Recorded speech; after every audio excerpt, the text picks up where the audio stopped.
Bonjour et bienvenue dans Point .com, la chronique qui décrypte la communication politique au temps du coronavirus. Hier soir, vous avez entendu ça. Sachons dans ce moment sortir des sentiers battus, des idéologies et nous réinventer. Moi le premier.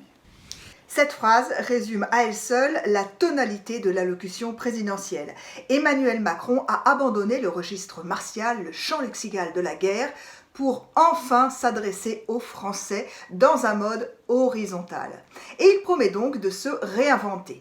C'est l'aveu, à demi-mot, d'un échec. Il sait que sa personnalité a clivé, qu'avant la crise du coronavirus, il était la cible d'une colère sociale violente et que la communication désastreuse sur les masques et les tests a accru la défiance d'une opinion publique qui aujourd'hui est complètement fracturée. Donc, tout l'enjeu pour Emmanuel Macron, c'est de fédérer à nouveau autour de son personnage qu'il promet de modifier.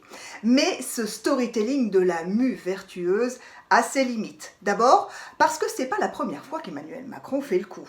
Après la révolte des Gilets jaunes, il avait promis un acte 2 du quinquennat axé sur le dialogue social. Et en août dernier, dans une interview donnée à Combini sur l'écologie, il assurait face caméra « J'ai changé ».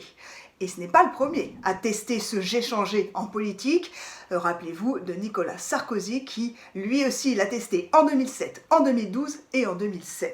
Donc, pour Emmanuel Macron, il faut transformer les mots en actes. Et une piste pourrait être donnée par le président du Conseil scientifique. Dans Libération aujourd'hui, Jean-François Delfraissy préconise la création d'un conseil venant de la société civile pour se rapprocher des gens. Hier, 36,7 millions de Français ont suivi l'allocution présidentielle. C'est le record de la télé.